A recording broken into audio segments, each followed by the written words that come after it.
Bismillahirrahmanirrahim. Assalamualaikum warahmatullahi wabarakatuh. Waalaikumsalam warahmatullahi wabarakatuh. Terima kasih Bapak Ibu yang sudah hadir di mengulik edisi hari ini 27 Juni 2024. Baik Bapak Ibu, mungkin kita sudah mendengar ya tentang perlindungan data pribadi. Mungkin banyak di antara teman-teman juga atau rekan-rekan sekalian yang menjadi katakanlah apa ya korban mungkin ya sebagai akibat dari mungkin ada kelalaian dari diri atau misalnya dari pengelola data dan informasi terkait data pribadi ini. Sebenarnya nanti kita akan kulik ya apa itu data pribadi, apa itu data yang tidak termasuk data pribadi, sampai sejauh mana itu bisa dibagikan misalnya dan bagaimana cara kita melindungi data pribadi kita. Baik, Bapak Ibu, terima kasih sudah hadir. Telah hadir bersama kita siang hari ini Bapak Sidik Prabowo. Izin saya sedikit bacakan Pak CV beliau di Bapak. Pak Sidik Prabowo, beliau adalah dosen Fakultas Informatika di Universitas Telkom yang sedang studi doktoral pada jurusan informatika dengan penelitian terkait perlindungan data pribadi di Indonesia. Expertise beliau adalah di perlindungan data pribadi, keamanan informasi, IT Master Plan, dan IT Governance. Beliau sekarang menjadi account manager di proyek digitalisasi New Smart Campus Unjani, juga banyak pengalaman sebagai konsultan IT, project manager, itu. Jadi sangat ini ya sangat kompeten ya Bapak Ibu semua. Ya, sama kita Pak Sidik Prabowo akan membahas tentang pelindungan data pribadi. Baik, selamat bergabung bagi rekan-rekan yang baru hadir. Silakan. Baik, untuk mengoptimalkan waktu layar kami silakan ke Pak Sidik untuk dimulai paparannya. Ya, ya, baik. Terima kasih Pak Ali. Suara saya terdengar ya, Pak Ali ya? Jelas Pak, Ya, silakan. siap-siap. Saya izin share screen terlebih dahulu. Hmm. Nah, ya, Bismillahirrahmanirrahim. Assalamualaikum warahmatullahi wabarakatuh. Selamat siang, Pak Ali ya, dan Bapak Ibu sekalian. Di sini kami lihat sudah ada 24 peserta. Alhamdulillah, kita bisa bersua pada kesempatan siang hari ini. Kalau di Dayakolot sih agak mendung ya, Bapak Ibu. Nah, saya kurang paham di tempat Bapak Ibu masing-masing. Mudah-mudahan cerah dan sehat semua. Nah, sebelumnya, seperti yang tadi disampaikan oleh Pak Ali, perkenalkan dulu. Izinkan saya memperkenalkan diri terlebih dahulu. Nama saya Sidik Prabowo. Secara singkat tadi sudah disampaikan, saya dosen di Universitas Telkom di Fakultas Informatika. Kebetulan memang sedang melanjutkan studi di S3 Informatika juga, mengambil tema penelitiannya terkait dengan pelindungan data pribadi. Sebelumnya saya sampaikan terima kasih kepada eh, Bapak-bapak, Ibu-ibu di Diskominfo Kota Bandung ya, Pak Ali juga yang sudah mengundang saya untuk sharing gitu ya, untuk kita diskusi bersama pada hari ini terkait apa yang sedang eh, mungkin hangat ya untuk beberapa saat ke belakang di Indonesia gitu. Nah, ini kurang lebih nanti akan coba saya sampaikan dengan singkat supaya kita punya waktu yang cukup banyak nanti untuk diskusi ya, Bapak Ibu. Jadi ini materi yang mungkin coba saya sampaikan nanti sepintas-sepintas, mulai dari apa itu definisi sampai dengan nanti beberapa contoh kasus gitu ya, contoh kasus yang eh, saya nggak akan bilang contoh kasus real ya, ini masih masih skenario, tapi yang bisa memberikan gambaran gitu ya terkait dengan kasus pelanggaran pelindungan data pribadi gitu ya. Nah, sebelumnya ini tak kenal maka tak sayang gitu Bapak Ibu sekalian. Jadi sebelumnya mungkin perkenalan dulu tentang apa itu data pribadi. nanti di slide selanjutnya akan disampaikan bahwa di Indonesia itu sudah ada banyak sekali regulasi terkait dengan perlindungan data gitu ya. Nah, hanya saja untuk mengharmonisasi itu semua dan menyamakan persepsi kita, semua pihak yang ada di Indonesia ini tadi terkait dengan apa itu data pribadi, salah satunya muncullah Undang-Undang Nomor 27 Tahun 2022 tentang pelindungan data pribadi. Nah, di situ di pasal 1 ayat 1-nya berbunyi seperti yang ada di layar ini Bapak Ibu. Jadi data pribadi itu adalah setiap data itu tentang seseorang, baik yang langsung teridentifikasi atau dapat diidentifikasi sendiri, ada di merah-merahnya di situ sendiri, atau dikombinasikan secara langsung maupun tidak langsung, dan yang terakhir adalah melalui sistem elektronik dan atau non-elektronik. Itu disebutnya data pribadi. Jadi data-data yang bisa digunakan untuk mengidentifikasi seseorang, gampangannya seperti itu. Itu akan disebut sebagai data pribadi. Nah, di UU PDP ini sendiri, data pribadi itu diklasifikasikan jadi dua, Bapak Ibu. Ada data pribadi yang sifatnya umum dan juga data pribadi yang sifatnya spesifik. Umum contohnya adalah nama lengkap, jenis kelamin, kewarganegaraan, agama, status perkawinan, dan atau data pribadi yang dikombinasikan untuk mengidentifikasi seseorang. Ini saya kasih highlight ya mungkin sebentar. Merah ini. Nah, ini nanti yang mungkin saya coba berikan contoh di slide selanjutnya. Nah, yang spesifik ini juga sama. Sudah ada kategorisasinya dari UU PDP itu. Apa saja data pribadi yang sifatnya spesifik. Contohnya misalkan data dan informasi kesehatan, itu data pribadi. Biometrik, di sini contohnya fingerprint ataupun face posture gitu ya, maksudnya face recognition kita, itu maksudnya data biometrik. Data genetika, misalkan memang ada di kesehatan. Kemudian catatan kejahatan, data anak, data pribadi, data keuangan pribadi gitu ya, atau data lain sesuai dengan ketentuan perundang-undangan. Ini masing-masing sektor, masing-masing regulasi nanti bisa menentukan sendiri apa yang masuk ke kategori data pribadi gitu ya. Apa. Nah, kurang lebih ini kategorisasi data pribadi itu dibagi di dua, ada umum dan juga spesifik gitu ya. Nah, sekarang contohnya, saya kasih contoh seperti ini Bapak Ibu. Nah, ini contoh data pribadi. Misalkan yang saya highlight kuning, ada informasi seperti ini. Asep Sunandar adalah pria Indonesia, beragama Islam, berusia 47 tahun, alamatnya seperti itu. Kalau itu semua dikumpulkan jadi satu, di kertas ataupun di dalam file gitu ya, jadi satu tempat, itu bisa digunakan untuk mengidentifikasi yang namanya Asep Sunandar yang dimaksud ini. Makanya ini, sekumpulan ini disebutnya data pribadi.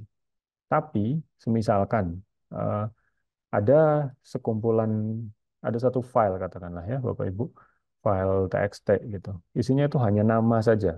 Misalkan ada Asep Sunandar, ada dua Asep Sunandarnya, kemudian Asep Suhendar, Asep siapa.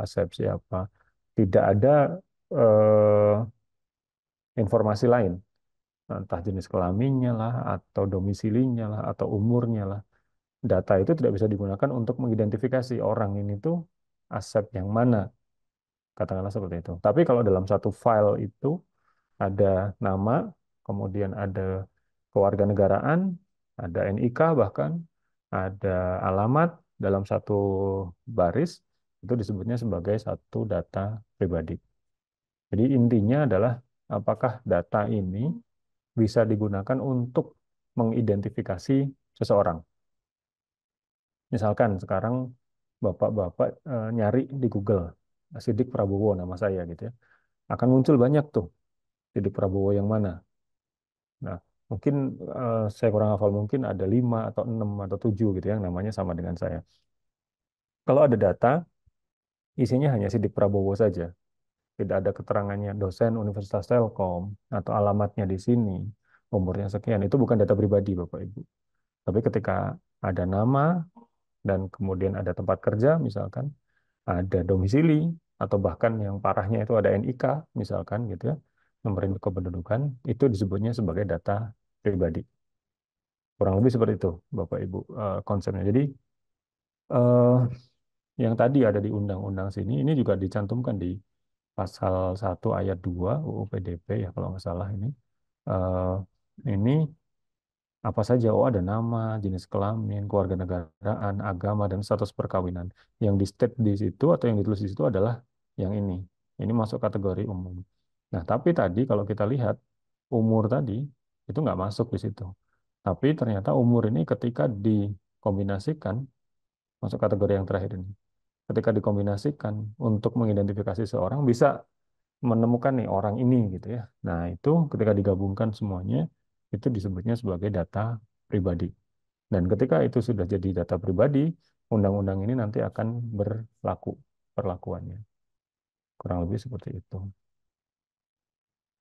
Nah, ini juga sama ya. Yang di spesifik ini ada data informasi kesehatan, biometrik, genetika, kejahatan, data anak, dan lain-lain. Bagaimana kalau misalkan ada data informasi kesehatan? Eh, Penyakitnya ini atau golongan darahnya ini, tapi nggak ada data namanya misalkan, dan itu nggak bisa diusut kembali, ya bisa jadi itu bukan data pribadi. Tapi ketika ada namanya, bisa digunakan untuk mengidentifikasi ini data kesehatannya siapa gitu ya, alamatnya di mana, itu disebutnya sebagai data pribadi. Kurang lebih seperti itu, Bapak-bapak. Tapi ini ingat yang perlu dicatat adalah tidak terbatas hanya yang ada di sini. Kalau di undang-undangnya memang hanya ini Bapak Ibu. Tapi yang agak bisa melebar kemana-mana adalah yang di terakhirnya ini, ini, yang data lain sesuai dengan peraturan keundangan atau data pribadi yang dikombinasikan untuk mengidentifikasi seseorang. Dan catatan lagi adalah, maaf, eh, ini Pak, elektronik dan juga non elektronik. Ingat ya, jadi UU PDP ini berlaku terhadap pengelolaan data pribadi, baik yang ada di sistem digital atau elektronik maupun yang masih manual, yang ada di kertas, di buku, di lembar eh, kartu keluarga, fotokopian KTP lah, atau fotokopian pengajuan leasing, misalkan kalau ada informasinya, registrasi di rumah sakit, dan lain segala macam eh, kertas gitu ya, itu tetap akan kena ke regulasi UU PDP ini nantinya. Nah, itu ya mungkin secara singkat tentang definisi data pribadi dulu. Eh, Menurut Undang-Undang Nomor 27 Tahun 2022. Nah, ini tadi seperti yang disampaikan bahwa kalau di Indonesia sendiri sebelumnya sudah cukup banyak ya Bapak Ibu, ada banyak regulasi yang mengatur gitu terkait dengan perlindungan data gitu ya. Mulai dari tahun 97 sudah ada sampai 2019 sudah ada gitu ya. Hanya saja banyak regulasi ini punya apa ya, definisi dan sudut pandang yang berbeda-beda terkait apa itu namanya data pribadi. Nah, salah satu tujuannya muncul Undang-Undang Nomor 27 Tahun 2022 ini adalah menseragamkan persepsi semua pihak yang terkait tentang apa itu data pribadi dan juga menstandarkan nantinya tentang pengelolaan data pribadi di Indonesia. Gitu. Isinya kurang lebih ada 76 pasal. Nanti Bapak Ibu sekiranya berkenan, boleh itu bisa diunduh ya. UU nomor 27 tahun 2022 itu kurang lebih isinya juga sama dengan UU sejenis, mulai dari general requirement, kebutuhan apa, pendahuluan sampai dengan prinsip, istilahnya apa saja, dan di sini yang membedakan dengan regulasi sejenis di luar negeri adalah adanya sanksi administratif dan sanksi yang trusted cukup jelas di situ gitu ya. Nanti akan saya coba tunjukkan beberapa gitu terkait dengan isi-isi undang-undang ini yang sekiranya perlu kita pahami gitu ya supaya kita lebih bijak nanti dalam pengelolaan data pribadi individu maupun orang yang mempercayakan data pribadinya ke kita. Nah, sebelumnya ini Bapak Ibu, jadi ini saya sampaikan dulu, mungkin ini eh, lebih ke arah awareness ya untuk kita. Jadi gini, eh, istilah subjek data pribadi itu adalah kita, semua warga negara Indonesia yang mempunyai data atau informasi terkait diri kita pribadi. Jadi saya ini subjek data pribadi, Pak Ali ini juga subjek data pribadi terkait data pribadi kami masing-masing. Nah, ketika saya punya data pribadi saya dan saya titipkan data pribadi saya ke suatu institusi atau saya masukkan gitu ya ke website atau layanan atau ke departemen atau ke lembaga apapun gitu ya. eh, saya oleh undang-undang ini langsung dijamin bahwa saya punya hak terkait data saya itu tadi. Contoh, saya daftar layanan apapun ke Diskominfo Kota Bandung gitu ya, apapun lah. Di situ saya memasukkan data pribadi saya untuk layanan tersebut. Nah, selain saya berhak mendapatkan layanan sesuai yang tadi saya daftarkan itu tadi, terkait data pribadi saya ini saya punya hak sebagai berikut. Nah, yang pertama adalah kita punya hak untuk mendapatkan informasi mengenai data apa saja yang diproses dan bagaimana mereka akan memproses.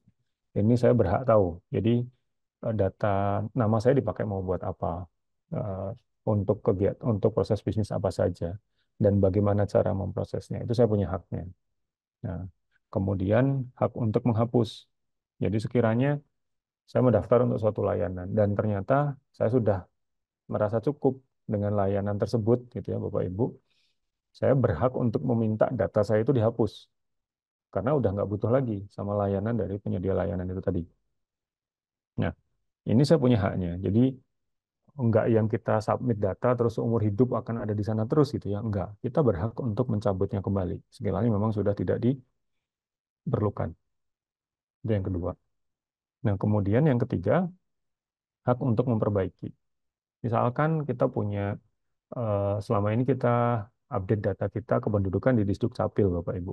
Ternyata di situ ada yang salah. Misalkan tanggal lahir segala macam. Kita punya hak untuk memperbaikinya, gitu ya.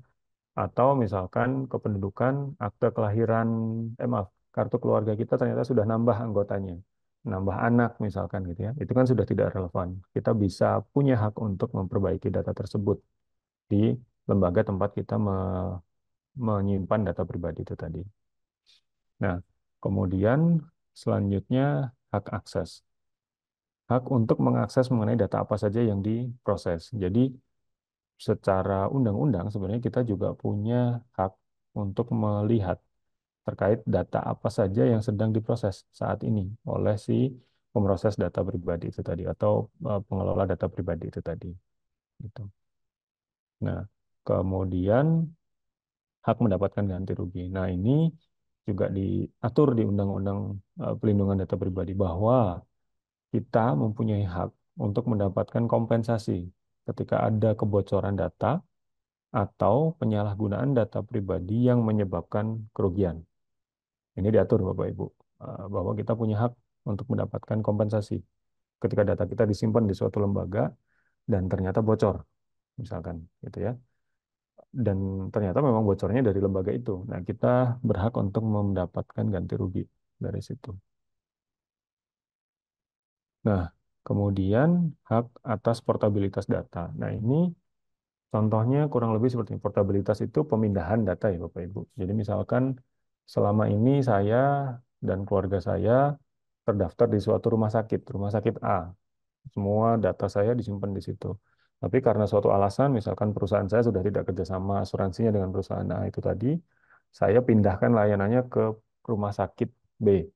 Gitu. Nah, eh, kita tidak harus ngisi ulang lagi semua data pribadi kita atau bahkan data kesehatan kita gitu ya untuk di mendapatkan layanan di rumah sakit B. Kita punya hak untuk minta ke rumah sakit A bahwa tolong dong pindahkan semua data medical record keluarga saya dari rumah sakit A ke rumah sakit B. Itu kita berhak sebenarnya kalau di undang-undangnya.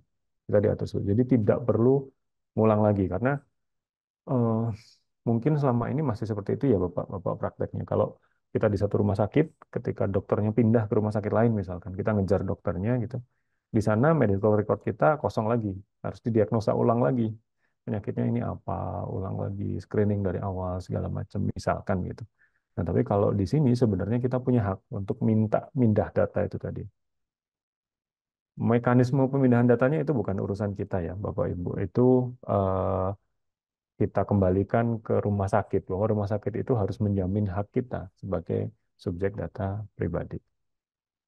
Nah, selanjutnya, hak untuk membatasi pemrosesan. Ini juga ada hak untuk memastikan bahwa yang diproses oleh suatu lembaga itu bisa kita batasi. Misalkan, oh, ini nggak mau diproses lagi gitu ya, saya mau tarik data saya di rumah sakit, balik lagi misalkan contohnya di rumah sakit, saya udah daftar, tapi nggak jadi ke rumah sakit Bapak gitu ya, karena saya pindah kota misalkan nanti. Tolong dibatasin gitu. Atau bahkan nanti tolong dihapus gitu ya, kita punya hak untuk itu. Ketika memang ada kebutuhan yang nanti disepakati bersama. Nah, ini juga sama hak untuk menolak. Misalkan ada suatu kejadian di mana yang nggak, tentunya ini bukan, ada pasal yang menyebutkan bahwa memang untuk kaitannya dengan proses hukum dan segala macam itu hak-hak ini akan menjadi hilang nantinya, gitu ya. Kalau memang itu ya ini akan hilang. Nah, tapi misalkan tidak ada kaitannya dengan hukum, kita juga punya hak untuk menolak dan menyampaikan keberatan dalam pemrosesan data pribadi. Oh, data apa keuangan saya nggak mau dong diproses untuk di lembaga ini gitu. Tolong ditarik misalkan dan segala macam. Itu boleh saja, gitu ya. Kemudian yang terakhir di sini saya sampaikan adalah hak terkait pemrofilan atau pengambilan keputusan otomatis. Jadi ketika ada proses otomasi terkait dengan data pribadi kita, jadi misalkan kalau di sini contohnya adalah seperti ini Bapak Ibu. Kayak di kampus, misalkan saya di kampus, ada proses pendeteksi eh, kegiatan nyontek misalkan. Nyontek mahasiswa kalau lagi ujian online, menggunakan aktivitas muka, menggunakan aktivitas di layar segala macam. Nah, ternyata itu full semuanya pakai AI di belakangnya atau pakai machine learning di belakangnya. Kedetek tuh bahwa mahasiswa atas nama Sidik Prabowo nyontek. Nah, sebenarnya saya bisa melakukan eh, apa ya, menyanggah gitu bahwa itu nggak benar ketika memang keputusannya itu semuanya diambil oleh AI atau otomatis, harus ada intervensi manusia di dalamnya sebenarnya gitu. Jadi kalau di sini ini masih masih debatable nanti penerapannya seperti apa, tapi kurang lebih ketika decision-nya itu full oleh AI, machine learning, komputer dan semua tanpa intervensi dari manusia, kita sebagai subjek data pribadi bisa melayangkan sanggahan atau keberatan untuk diverifikasi lagi. Saya nggak nyontek kok Pak, saya nggak melanggar tilang kok Pak, dan segala macam. Ada forumnya di sidang misalkan gitu ya, untuk di cross check kembali. Kurang lebih seperti itu. Ini hak-hak subjek data pribadi yang dilindungi di UU nomor 27 tahun 2022. Nah, kemudian ini, itu tadi kan hak ya Bapak Ibu. Jadi hak ini yang dimiliki oleh subjek data pribadi. Hak ini harus dipenuhi oleh pengendali atau prosesor. Pengendali atau prosesor yang di sini biasanya instansi Bapak Ibu, instansi-instansi yang mengelola data pribadi, gitu ya. Ya misalkan tadi di Dukcapil, lembaga kesehatan, perbankan, gitu ya.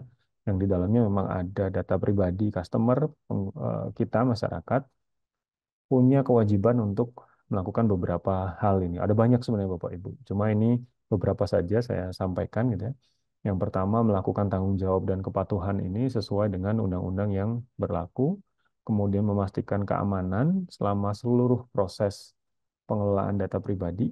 Kemudian menjaga kerahasiaan data pribadi, merekam kegiatan pemrosesan data pribadi. Jadi semua aktivitasnya harus terrecord, record of processing activity, mulai dari pengumpulan, pemrosesan, sampai dengan nanti ketika misalkan datanya sudah dihapus atau dispose, itu semuanya harus ke rekam atau kecatat. Mau itu digital, mau itu hard copy gitu ya, itu harus dicatat semuanya. Nah, kemudian ini juga sebentar. Suara saya apakah terdengar, Bapak Ibu? Kalau di sana masih aman sih.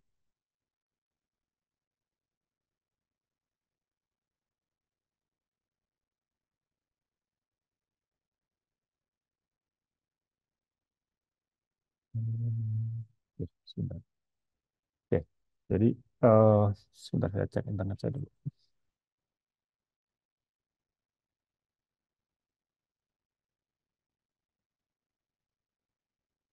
Oke. Nah, kemudian selanjutnya sebenarnya kita, maaf bukan kita, penyedia atau pengendali data pribadi atau prosesor data pribadi itu mempunyai kewajiban.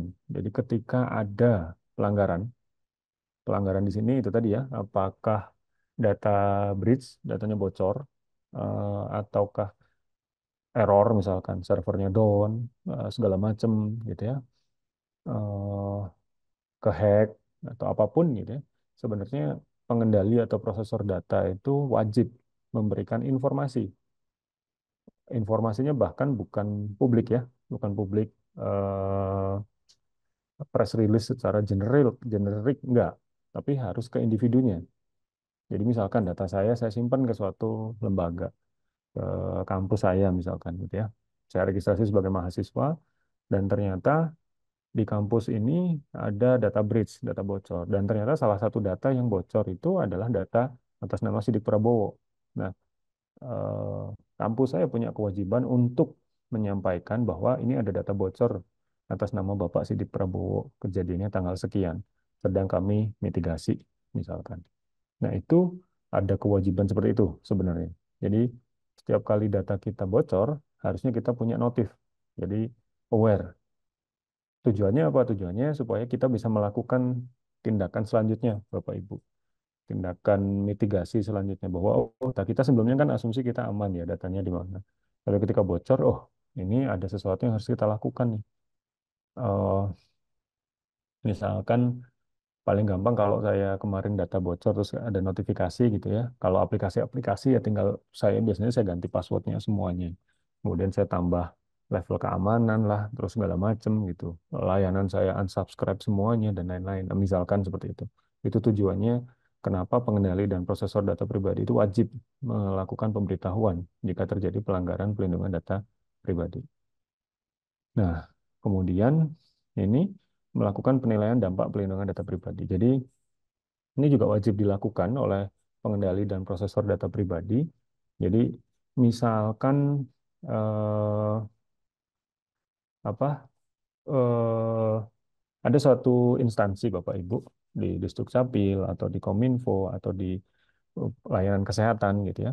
Bapak Ibu mau membuka suatu proses bisnis baru atau layanan gitu ya dalam bentuk aplikasi atau dalam bentuk layanan manual katakanlah ya, desk to desk segala macam itu.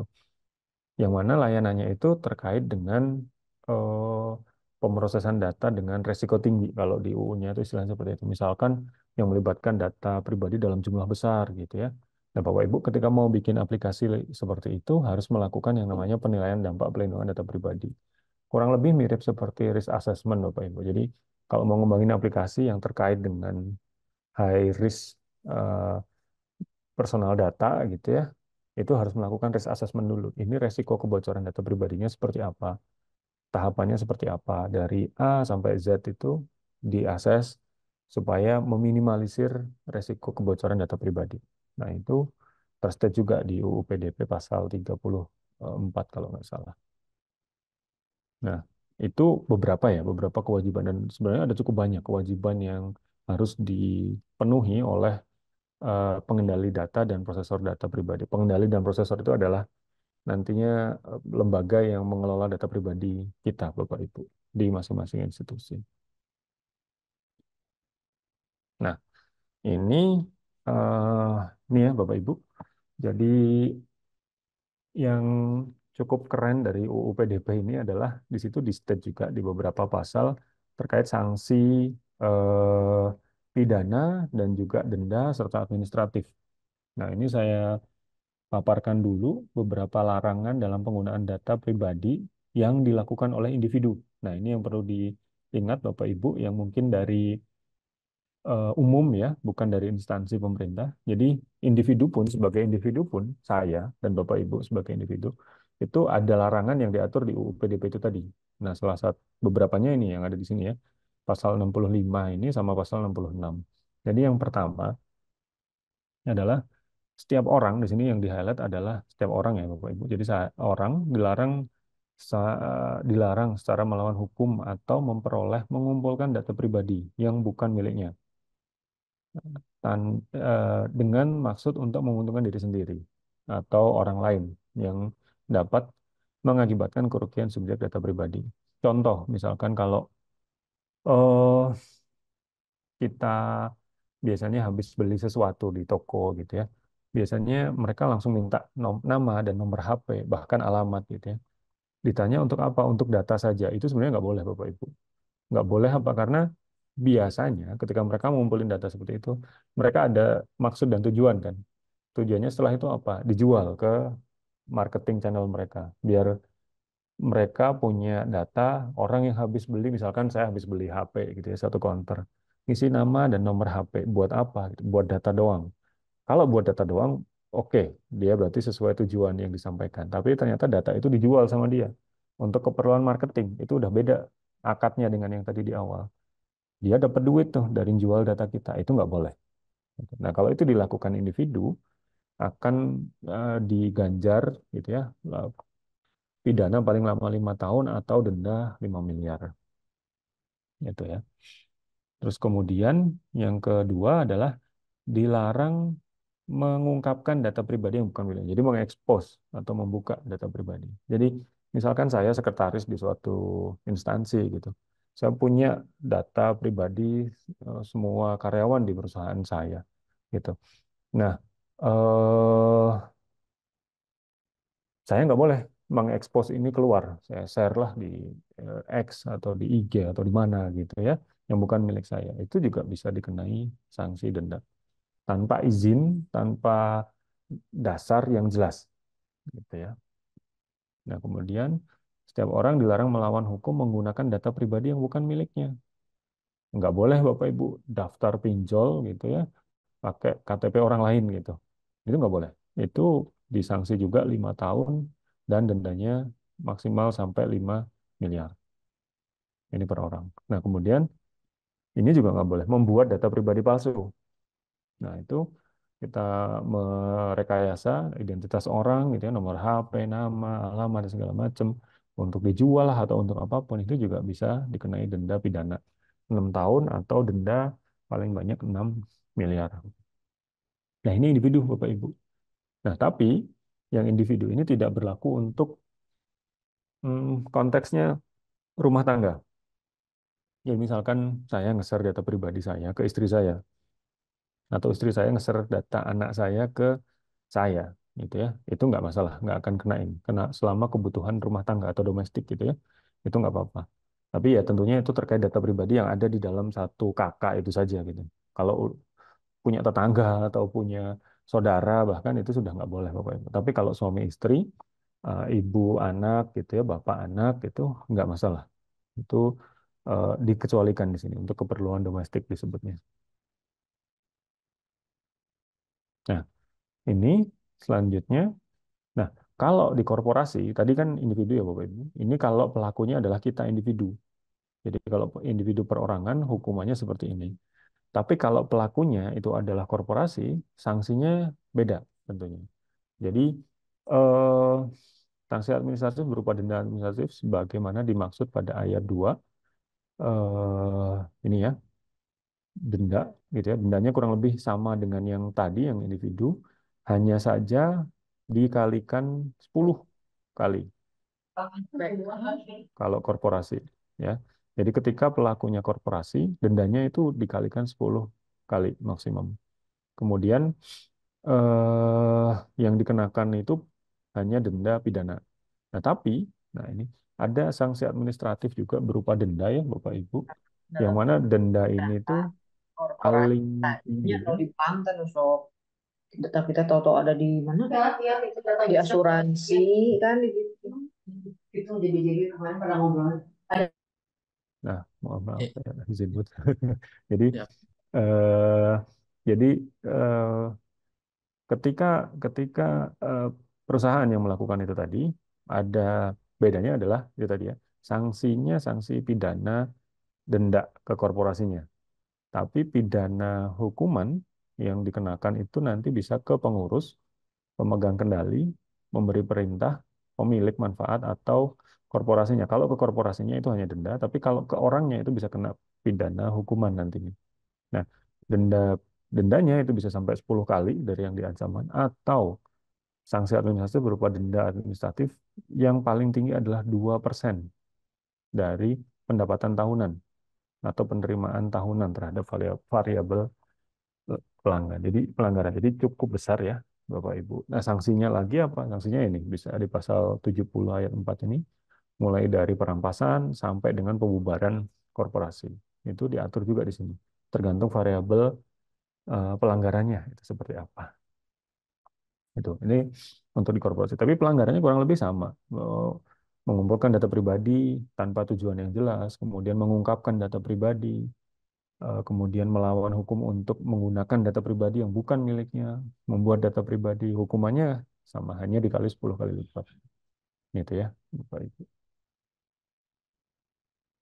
Nah, ini ya, ini yang coba saya tuliskan lagi beberapa hal-hal yang terlarang ya, Bapak Ibu. Ini juga harus diperhatikan baik-baik karena tanpa sadar kita kadang mungkin melakukan hal ini gitu ya dengan tidak rapi. Nah, itu bisa nanti kena sanksi. Contohnya adalah pengambilan tanpa disetujui atau tidak sesuai dengan tujuan yang disepakati. Tadi saya bilang, saya beli HP, saya masukin data saya hanya untuk beli HP saja, gitu ya. Sepakatnya kan itu saja, saya ngisi data itu saja. Tapi ternyata sama si counter HP-nya ini dijual atau digunakan untuk marketing atau saya daftar di bank untuk tabungan, saya buka tabungan, saya nggak mau ada iklan, iklan asuransi lah, pihak ketiga dan segala macam. Di awal nggak ada kesepakatan itu, atau kalaupun ada kesepakatan itu tersamarkan, kita nggak bisa baca. Nah, ternyata ada yang ngontak tuh, saya dari ini finance, ini dari asuransi ini. Nah, dapat dari mana data itu? Kalau dari suatu lembaga, kita bisa nuntut lembaga itu tadi yang ngejual data kita tanpa persetujuan kita, gitu ya. Nah, ini dipaksa untuk menyetujui penggunaan data pribadi. Penyedia layanan juga nggak boleh memaksa, gitu ya.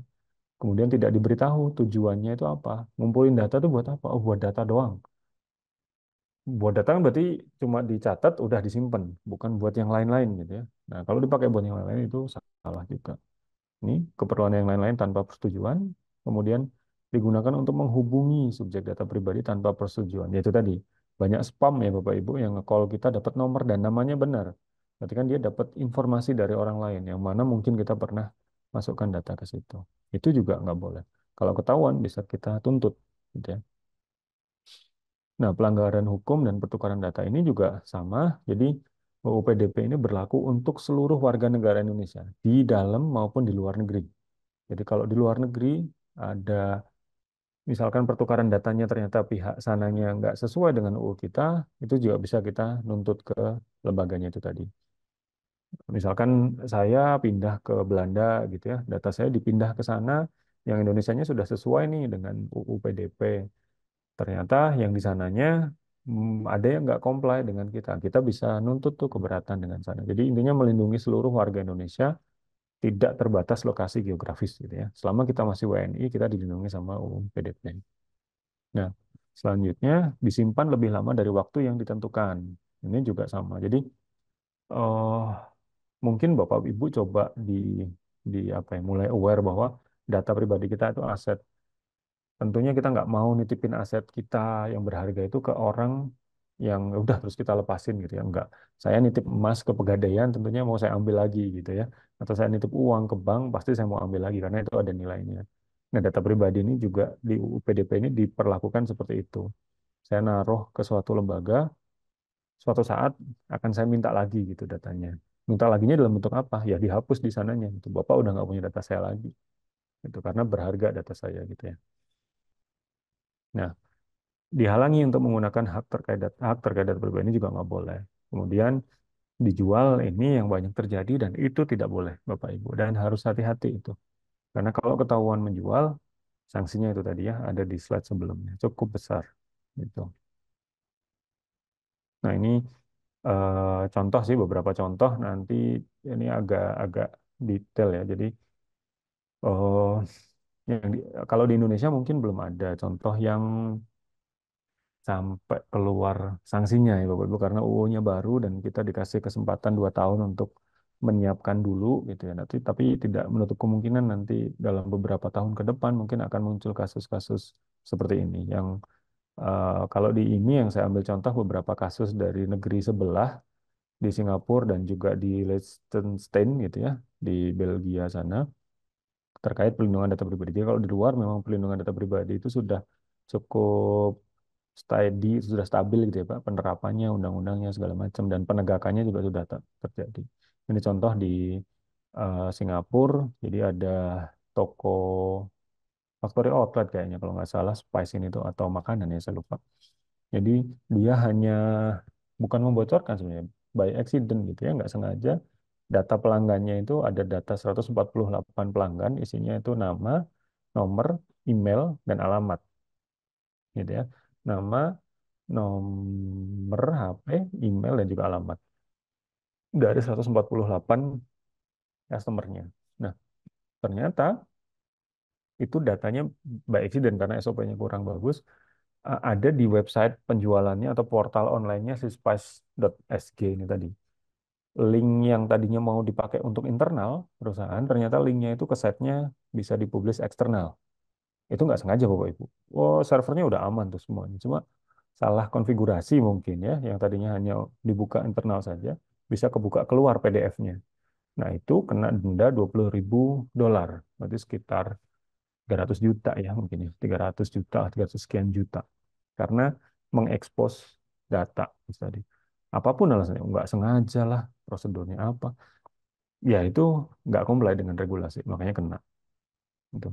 Nah, kalau yang di bawah ini, yang Belgian ini sih contohnya ketika lembaganya mengassign orang untuk jadi ada namanya DPO Data Protection Authority Officer maaf Data Protection Officer yang mana dia satu jadi multitask gitu ya nggak boleh kayak gitu tuh DPO-nya harus memang DPO yang dedicated nggak boleh Head of Compliance Audit and Risk berarti kayak SPM lah kalau di kita gitu ya Satuan Penjaminan Mutu gitu atau Satuan Satuan Audit Internal udahlah sekalian aja orangnya ini ngurusin perlindungan data gitu ya. Ternyata nggak boleh kalau di Belgia yang dilindungi di GDPR itu nggak boleh, harus independen gitu ya. Itu kena hukuman. Oh, hukumannya eh apa? 50 ribu euro. Berarti ini sekitar hampir 800 juta kalau nggak salah. Ya sekitar 800 juta. Hanya untuk seperti itu. Nggak ada data bocor nih Pak. Nggak ada. Cuma dia salah nunjuk posisi orang-orangnya pun mungkin kompeten itu memang jago di bidang tapi nggak boleh double job gitu ya nah itu kalau di GDPR GDPR yang berlaku di sana seperti itu nah di Indonesia nanti juga mungkin bisa macam-macam Bapak Ibu case-case-nya nah ini ya ini nanti di sini ada beberapa tips ya Bapak Ibu yang mungkin coba saya sarikan sendiri atau sebenarnya banyak tips. Tapi ini maaf, ini bukan untuk instansi ya, ini maaf untuk individu ini maaf, ini untuk individu. Jadi untuk individu atau kita sebagai subjek data pribadi ya, Bapak Ibu. eh yang pertama tadi ya Bapak Ibu, mindsetnya bahwa data kita itu berharga, Bapak Ibu. Jadi kalau di luar negeri itu di Eropa itu orang mungkin sudah menganggap data pribadi kita itu seperti aset di bank gitu ya. Jadi banyak yang sudah mulai jaim gitu, nggak mengekspos data pribadinya gitu ya, karena tahu itu ada value-nya. Dan di kita pun juga sama harus hati-hati. Nah, dalam rangka hati-hatinya itu, ini ada beberapa gitu ya, tips yang mungkin ini cyber security secara general sih Bapak Ibu. Yang pertama, kebiasaan menggunakan kata sandi gitu ketika di aplikasi apapun gitu ya. Ini lebih ke arah daily use kita sih. Kata sandi yang kuat dan unik. Kemudian aktifkan tuh FA, autentikasi dua faktor gitu ya. Jadi eh, nggak hanya password. Kalau sekarang ada password, ada tuh FA, ada OTP dan segala macam. Jadi ketika ada orang yang mau meretas akun kita, ada perlindungan berlapis, Bapak Ibu. Nggak hanya password saja. Password kadang kita suka bikin password yang gampang ya, Bapak Ibu. Nah, ini kalau misalkan passwordnya gampang, berarti harus ada OTP-nya atau tuh FA-nya itu biar lebih aman lagi. Tuh FA ini sejauh ini sih masih belum bisa dibobol gitu ya Bapak Ibu. Nah, kemudian yang ketiga, lindungi informasi pribadi di media sosial. Ini juga yang harus hati-hati Bapak Ibu. Eh, Tidak ada salahnya Bapak Ibu sekarang mulai bersih-bersih, search di Google, nama dan identitas Bapak Ibu sekalian, sudah sebanyak apa data kita yang terekspos di luar, gitu ya. Kalau bisa ditelusuri satu-satu, dihapus satu-satu. Yang memang sekiranya tidak perlu, gitu ya. Karena itu, ya itu tadi berharga ya Bapak Ibu. Nah, Eh, selanjutnya, waspada terhadap phishing dan scam. Ini harus hati-hati. Ada suka telepon, ada suka video call, ada suka kirim email gitu ya, yang kita tidak tahu. Ada baiknya memang lebih hati-hati lagi karena banyak cyber crime, cyber threat itu yang mulainya dari phishing sama scamming gitu ya. Ngambil informasi pribadi dari ngintip gitu ya, ngintip langsung ataupun ngintip melalui aplikasi dan lain segala macam. Itu banyak. Selanjutnya, perbarui perangkat lunak dan aplikasi. Ini juga penting, Bapak Ibu. Aplikasi di HP, aplikasi di laptop, pastikan itu update terus, supaya update itu biasanya memberikan tambahan perlindungan baru terkait ancaman-ancaman baru gitu ya di dunia cyber security gitu. Itu maksudnya update. Kemudian gunakan VPN. Kalau memang kita mengakses aset yang privat gitu ya, yang secure, harus selalu gunakan VPN. Kemudian hati-hati dengan aplikasi dan layanan online. Ini hati-hati, bukan hanya Bapak Ibu saja, perhatikan anak-anak Bapak Ibu juga, karena banyak game-game atau website yang itu tidak valid gitu ya, tidak trusted gitu. Itu harus hati-hati gitu ya. Kemudian kalau mengembangkan aplikasi ada enkripsi. Nah, ini batasi informasi yang dibagikan dengan pihak ketiga. Mulai sekarang Bapak Ibu lebih bijak gitu ya ketika ditanyain informasi oleh orang. Boleh Pak sharing nomor HP-nya buat apa Mbak gitu ya, atau buat apa Mas itu. Kalau dia kesusahan jawab nggak usah gitu. Kalau memang kita nggak butuh ya sudah nggak usah. Kalau misalkan kita, contoh misalkan saya lagi lihat-lihat properti gitu ya, agak ada agen properti gitu. Oh, biasanya kita dikasih prosedur, dikasih brosur gitu, terus diminta nomor HP-nya. Kalau memang kita nggak berminat ya sudah kita cukup brosurnya itu saja, HP-nya nggak usah gitu. Karena nomor HP, nama itu tuh data yang berharga gitu, dan lain sebagainya. Kemudian monitor aktivitas akun, ini kalau kita pakai Google dan segala macam, kita bisa memantau kalau ada login yang mencurigakan dan segala macam gitu ya, itu bisa dipantau. Dan yang terakhir adalah hapus data dengan aman. Data hard copy atau soft copy itu punya metode penghapusan sendiri yang aman, Bapak Ibu. Hard copy gimana? Ya di shredder misalkan. Shredder kurang ya di banjur air gitu ya, misalkan, dan lain segala macam. Nah, itu kalau soft copy gimana? Apakah cukup delete saja? Kalau datanya confidential nggak cukup delete, harus ada format yang lebih hard lagi gitu ya supaya datanya tidak bisa dikembalikan. Bapak Ibu mau jual HP gitu ya second, hati-hati. Nggak hanya cukup di reset factory, tapi mungkin ada butuh tambahan effort gitu ya untuk memastikan bahwa semua datanya itu hilang dan nggak bisa dikembalikan. Hilang sih hilang saat itu, tapi bisa dikembalikan nggak? Nah, itu beda cerita, Bapak Ibu. Itu untuk kita pribadi. Nah, selanjutnya ini untuk instansi, gitu ya, Bapak-Bapak. Dan ada beberapa tips yang harus dilakukan. Yang pertama, membuat kebijakan, tentunya harus mulai disusun yang komprehensif. Kemudian melatih karyawan gitu ya tentang pentingnya pelindungan data pribadi, karena ini bukan hanya tanggung jawab satu dua orang divisi IT atau security saja, tapi seluruh orang yang ada di instansi itu tadi. Kemudian menerapkan langkah-langkah keamanan teknis, kemudian melakukan penilaian risiko secara periodik atau teratur, gitu ya. Kemudian punya insiden respon ketika ada apa insiden ya, atau ada kejadian gitu ya, kita tidak panik. Oh, kalau bocor kita harus apa? Sudah ada perencanaannya dulu gitu ya, ada mitigasinya. Kemudian menunjuk DPO. Ini orang yang ditunjuk yang khusus untuk mengelola data pribadi. Nah, itu yang dosnya atau yang dijalankannya. Yang jangannya adalah ini tadi, sama kayak yang tadi ya, mengumpulkan data pribadi yang tidak diperlukan gitu. Ah, nanti kayaknya dibutuhkan untuk ini. Jangan. Nanti kalau dibutuhkan baru ngumpulin lagi. Memang ribet Bapak Ibu, tapi seperti itu adanya UU kita gitu ya. Memang untuk memastikan keamanan kita gitu ya. kemudian menjual data, membagikan data tanpa persetujuan dari pihak pemiliknya, kemudian menggunakan data tanpa atau tidak sesuai dengan tujuan yang disepakati di akad tadi di depan. Nah, kemudian menyimpan data pribadi lebih lama dari yang diperlukan atau yang disepakati. Saya hanya akan menyimpan data pribadi misalkan di kampus, eh, hanya akan menyimpan data pribadi mahasiswanya selama dia kuliah. Setelah itu lulus mungkin sekian tahun kemudian akan disimpan. Setelah itu udah dihapus, kampus nggak punya lagi misalkan gitu ya. Nah tapi mungkin ada kampus yang nyimpennya seumur hidup gitu ya. Nah apakah itu boleh? Itu nggak boleh karena harus ada regulasi yang mengatur atau kebijakan tertentu dari kampusnya dan dikasih tahu juga ke pemilik datanya bahwa data Anda ini akan disimpan sekian tahun di sini. Keperluannya untuk ini saja arsip misalkan gitu. Tapi kalau nggak dikasih tahu nggak boleh. Ya gitu. Nah, selanjutnya ini Bapak Ibu, saya coba play video, mudah-mudahan terdengar suaranya. Oh, hi, can I help? Hot chocolate. What's the name? Joel. What was the name? Alex. Alex. There you go, Johnny.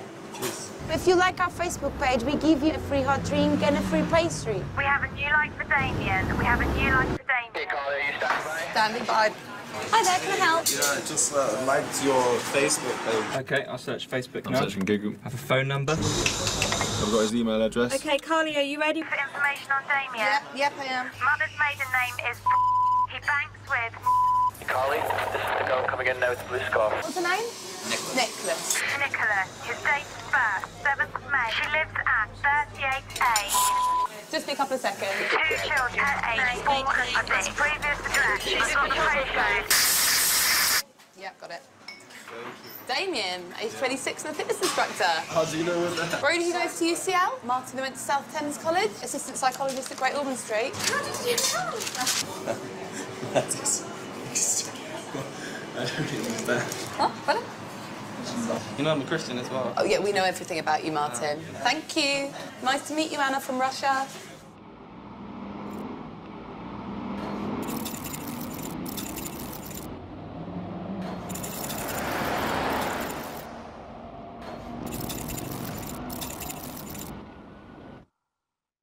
Nah, jadi video singkat barusan itu menunjukkan seberapa remehnya gitu ya Pak ya.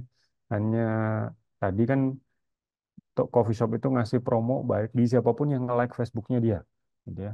Bilang kalau saya habis nge-like nanti dapat kopi gratis, gitu. Nah, ternyata pas habis ada orang nge-like, ambil kopi gratis itu di dalam cangkirnya ditulisin semua data pribadinya dia. Oh, dia kuliah di sini, saudaranya ini, ibunya ini, segala macam itu dalam hitungan detik. Itu menunjukkan bahwa eh, hanya sekedar like Facebook itu efeknya bisa banyak, Bapak Ibu. Karena data pribadi kita memang praktis sudah kesebar kemana-mana gitu ya. Dan itu menurut saya pribadi sih berbahaya gitu. Sebenarnya nggak nyaman gitu ya. Beli kopi kok tahu dia tahu, kabarnya Mbak ini gimana? Oh, sekolah udah lulus di sini. Oh, kaget gitu ya. Nah, kalau kita mungkin orang Indonesia karena budayanya ramah, oh ya alhamdulillah sok kenal gitu. Tapi itu sebenarnya berbahaya Bapak Ibu buat kita, data pribadi kita itu bahaya. Nah, terus ada satu video lagi terakhir. Maaf ya, ini dari India, agak lama kalau ini mungkin ya.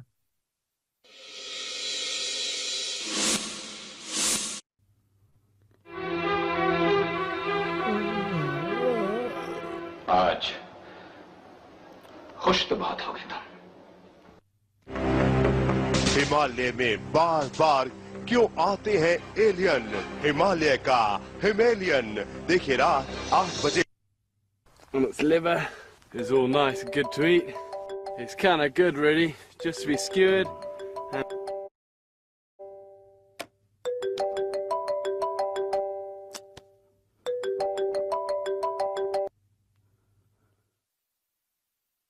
हाँ हेलो हाँ क्या कर रहे हो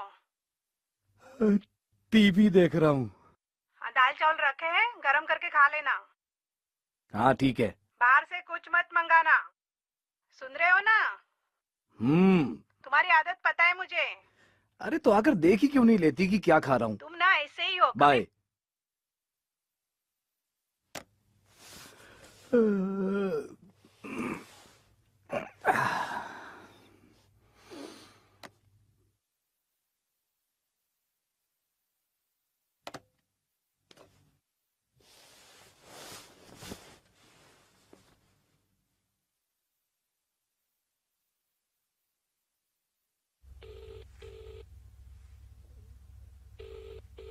Good evening, sir.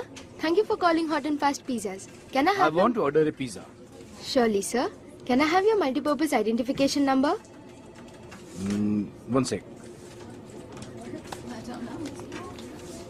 Yeah, it's RSP 06031983MI.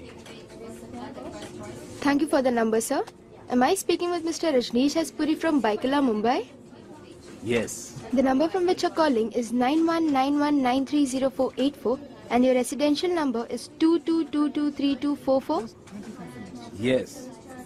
But how do you know all this? We are connected to the system, sir. We have all the related information. Thank you, sir. Good, good. I want to order a regular size seafood pizza. Sure, sir. But that's not a good idea. What do you mean? As per your last medical records at Bombay Hospital, dated 9th August 2015, you have high blood pressure and a high cholesterol level, sir. What are you saying? As I said, we are connected to the system, sir. Oh shit. Okay. Then what would you recommend? Try a low-fat Super Veggie Delight Mexican pizza. You will like it. And how can you say that? As you borrowed a book titled Popular Mexican Food from National Library last month, which is overdue to be returned, sir. Okay, I give up. See, I'm very hungry. Send me one of those. How much would it cost? The total cost is rupees 365, including taxes, sir. Okay, fine. You send the pizza. I'll pay for it by my credit card, okay? I'm afraid you have to pay us by cash, sir. Your only active credit card of Apex Bank is over the limit and amount due is rupees 79,765 since July 2015. That's not including the late payment charges on your last cash withdrawal. That's fine. You send the pizza. Good evening, sir. I guess I will have to go to the ATM in the next lane. Sorry to inform, but you can't, sir. You have reached your daily cash limits, which was withdrawn at an ATM at Domestic Airport Terminal B when your wife took a flight to New Delhi today. Damn it!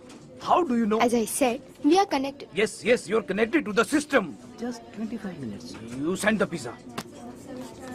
Thank you, sir. I'll pay by cash. How long would it take? 25 minutes, sir. But if you can't wait, as you said earlier, that you're very hungry, you can always come to our nearest outlet. What? As you're just 4 minutes away from a nearest outlet in your area, and you have a car of number MS01XE3484, Yakazi brand. Oh God! How the hell you As know? I said to you earlier, we are connected to the system, sir. What the? I just want my pizza. Okay, your order is confirmed, sir. Anything else, sir? Nothing. Would I be getting that 3 bottle of cola mentioned in your menu? We normally would, sir. But based on your medical records, you're also a diabetic and... Enough! Send the cola along, you bitch! I request you, please do not use such language, sir. You were convicted on 13th March 2015 for using abusive language to a policeman. What? And you were also arrested for misbehaving with a lady in a party. Shut up! Just shut up, you bitch!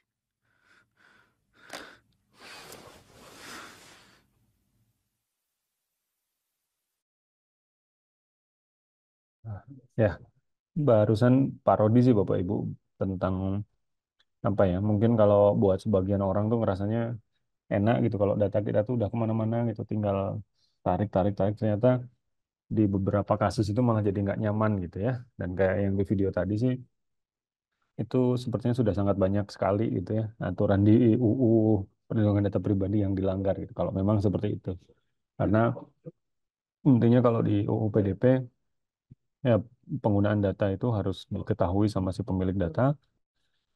Pemilik data juga harus tahu datanya ada di mana saja, mau disimpan sampai kapan, dan punya hak-hak yang tadi saya sampaikan di awal. Nah, mungkin itu dari saya, Pak Ali. Oke, terima kasih Pak Sidik. Baik, rekan-rekan yang sudah bergabung tadi sudah mengikuti jalannya pemaparan materi di Pak Sidik luar biasa ya. Ternyata cukup kompleks juga ya tentang PDP. Nah, kalau misalnya tadi di cuplikan videonya diculis di cangkir kopi ya, Bapak Ibu. Kalau di sini kita langsung dapat datanya dari bungkus gorengan kayaknya ya, Pak. Ya itu paling paling banyak itu Pak. Iya, dari mulai akta cerai, kakak sampai apa bisa jadi bungkus gorengan, sampai ijazah pun bisa. Iya. Nah, oke, Bapak Ibu, kita akan masuk ke sesi diskusi. Jadi kalau misalnya silahkan ada yang ingin kita diskusikan, ya baik. Sudah ada satu dari Mbak Nida, kami silahkan. Mbak Nida bisa on cam. Silahkan sampaikan Mbak Nida apa yang ingin kita diskusikan hari ini.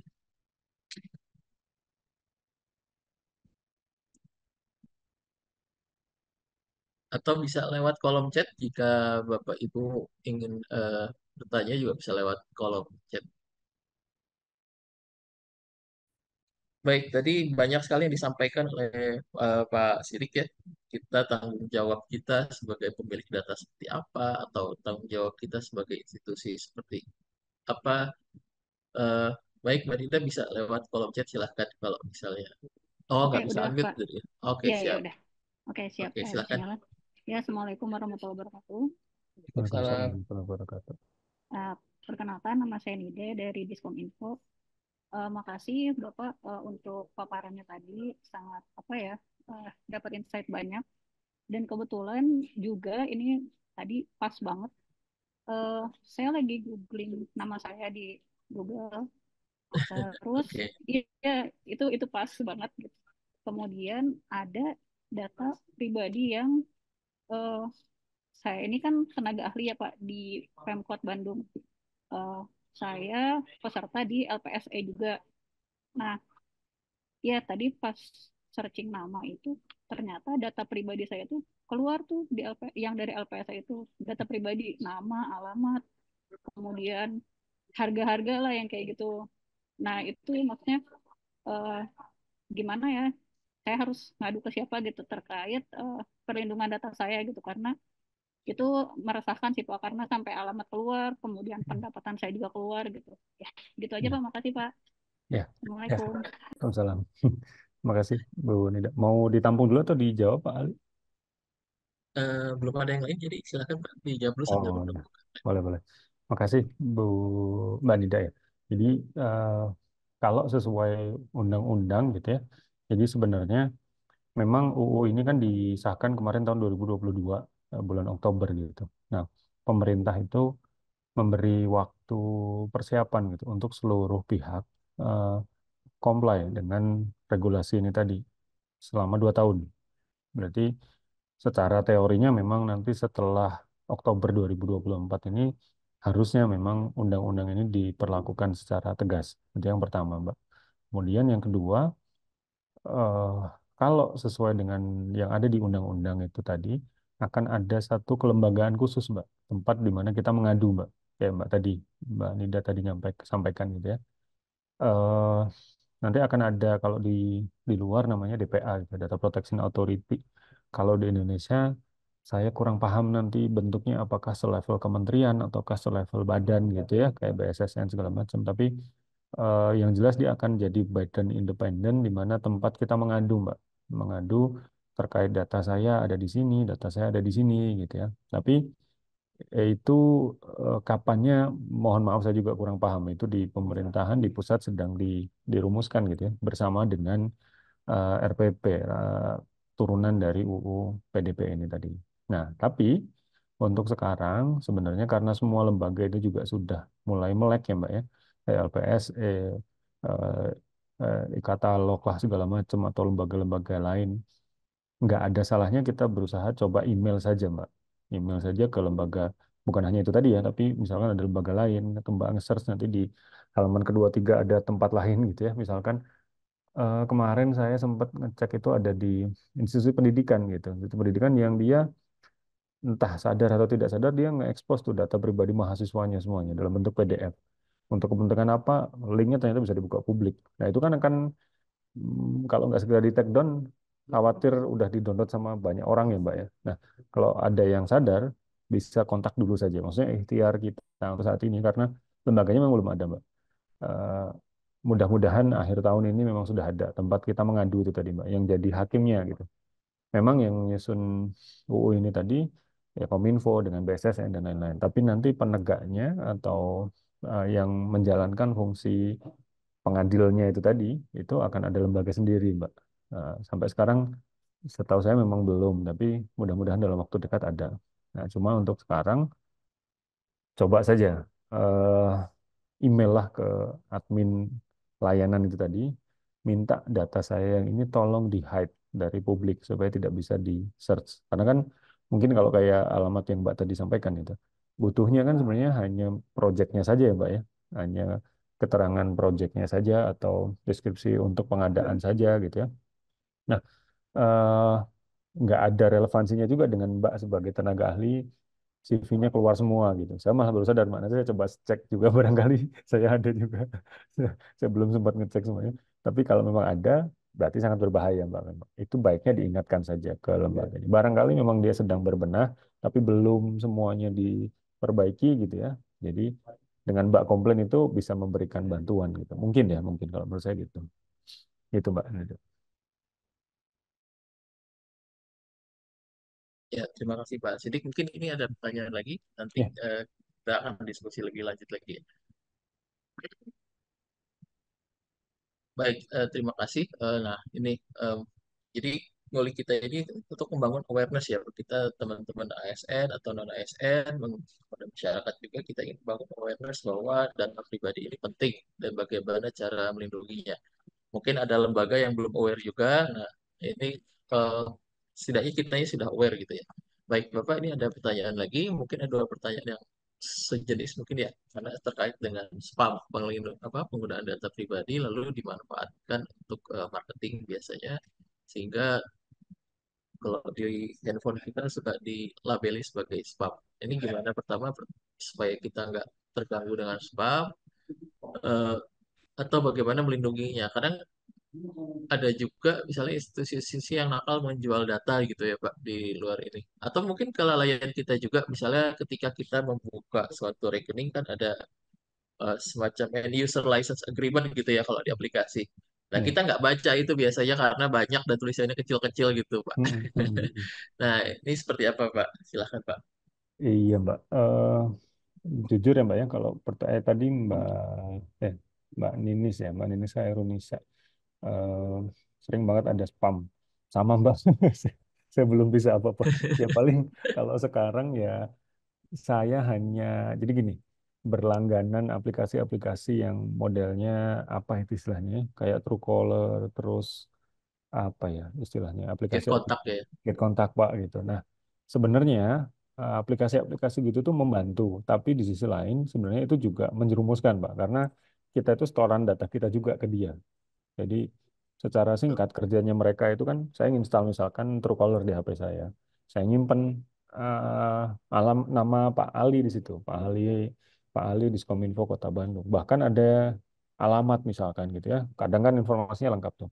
Nah, di license agreement-nya itu tadi yang Pak Ali tadi bilang banyak dan kita nggak baca, di situ tuh sebenarnya ada tuh klausul bahwa dia bisa menyebarkan data kita juga. Jadi somehow misalkan Pak Ali juga pakai aplikasi yang sama, Truecaller itu tadi, Bapak atau orang lain gitu ya, ketika nge-search nomor Bapak yang ada di dalam repositorinya Truecaller itu akan muncul berdasarkan apa yang saya simpan di HP saya. Jadi walaupun orang itu nggak pernah kontak-kontakan sama Bapak, tapi dapat nomor Bapak gitu ya, cek aja lah di Truecaller gitu. Oh, tapi ternyata ada saya yang menggunakan Truecaller yang nyimpen nomor Bapak beserta nama dan alamatnya. Nah, itu akan muncul di sana. Itu kalau yang free memang seperti itu, Pak.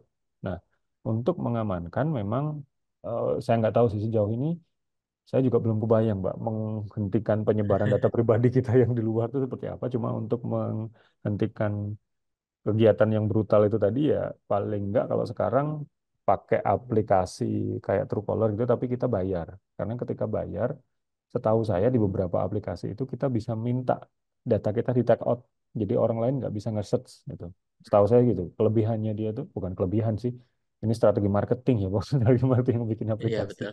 Jadi di sisi lain kita store data, tapi kalau kita mau data kita nggak diekspos, kita bayar gitu. Kayak gitu sih untuk yang sejauh ini saya lakukan paling hanya itu. Karena cukup membantu ya spam, ada yang laporin dia spam blog, tapi Baik. ternyata bisa dicari gitu. Nah itu paling itu. Iya, oke. Oh iya Pak, saya ingin tanya administrasi terkait misalnya pemanfaatan data ini. Kita bisa melapor itu ketika kita ada kerugian atau cukup sekedar saya tidak nyaman data saya ada di sana, saya bisa melaporkan atau meminta menarik data, Pak? Atau Hmm, harus sampai ada kerugian dulu? sebenarnya nggak perlu ada kerugian sih, Hmm, Mas Ali. Kayak yang tadi contohnya yang di Singapura ya. Karena definisi kerugian tuh nggak harus secara material, material. material, tapi dari sejarah sosial pun kayak tadi Mas Ali kita bilang yang nggak nyaman datanya ke expose itu juga bisa kerugian sebenarnya. Eh, Kayak tadi yang saya sampaikan di Spice tadi ya, di yang contohnya Singapura tadi, itu datanya cuma ke expose Mas, nggak sampai di telepon spam segala macam nggak, tapi cuma kebuka aja orang bisa ngakses, itu dia sudah kena denda sebenarnya. Nah, nantinya undang-undang ini harusnya berlakunya juga seperti itu. Eh, Memang nggak boleh gitu data kita diekspos ke orang lain itu nggak boleh.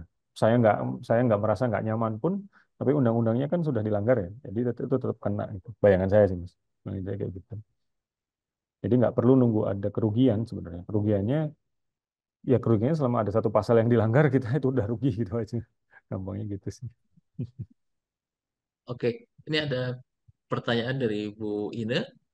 Kalau Mm. ya memang sih karena seiring banyaknya aplikasi dan Ya. login-login di mana-mana gitu, kita kadang Mm-mm. kan tidak bisa mengingat password. Kadang aturan password juga beda-beda. Ada yang harus Ya, pakai ya. special karakter, ada yang enggak, ada yang harus angka.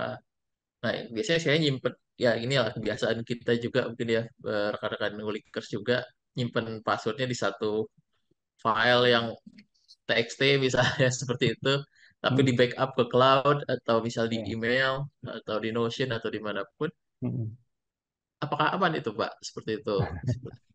Ya, Menyimpan data atau kadang kita juga membackup dokumen-dokumen kita di misalnya Google Drive gitu, misalnya terkait mm-mm.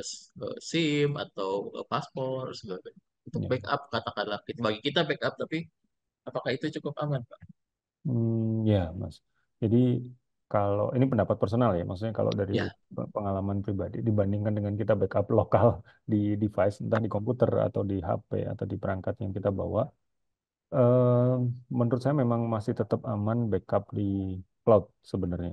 Karena kalau di oke. lokal resikonya ada cukup banyak mulai dari kegagalan sistem, hardware, software, security dan segala macam. Tapi kalau di cloud paling tidak eh, ada sedikit jaminan lah dari mereka bahwa mereka akan melakukan pengamanan yang cukup komprehensif gitu. Kita tidak perlu khawatir hard disknya rusak, nggak perlu khawatir mati listrik segala macam gitu ya. Hal-hal yang kayak itu nggak perlu dikhawatirkan. Itu yang pertama.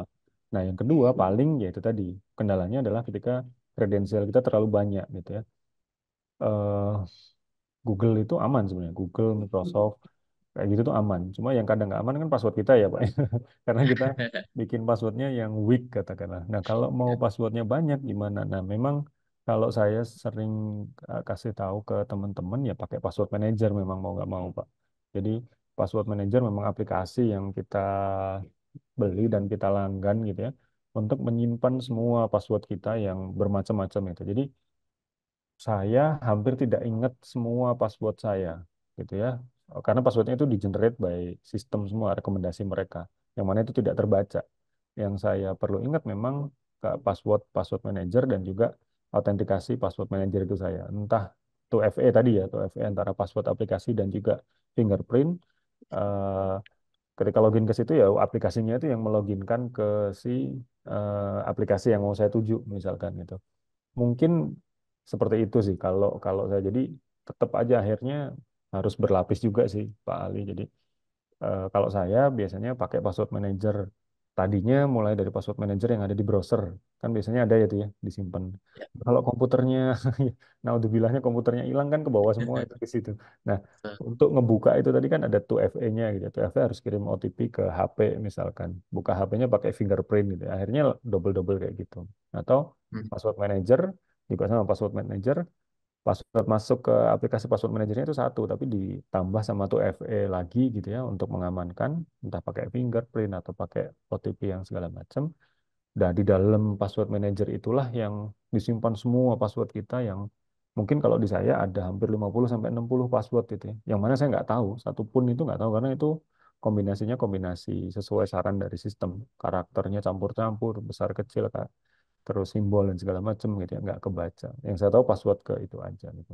Itu mungkin juga bisa jadi bahan untuk coba diulik sih Pak Ali, maksudnya aplikasi-aplikasi password manager gitu ya, yang cocok itu apa gitu.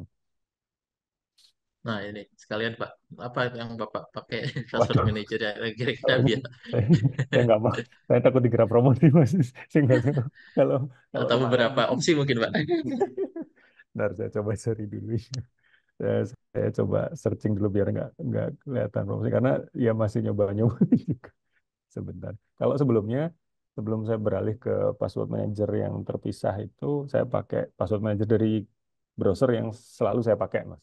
Kebetulan saya pakai browser dari produknya Google gitu ya. Di situ ada password manager gitu. Untuk semua akun kan di di HP, di tab, di komputer itu kan semuanya ada Chrome saya semua ya. Udah connect ke situ saja gitu. Nah, sebentar password manager.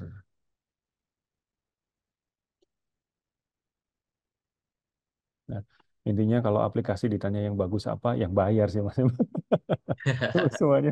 Karena Betul, memang, betul. ya tapi kalau menurut saya memang untuk saat ini investasi kita bayar gitu ya. Tadi kayak Truecaller lah katakanlah Get Contact atau kalau saya memakai Bitwarden. Kalau saya pakainya Bitwarden sih.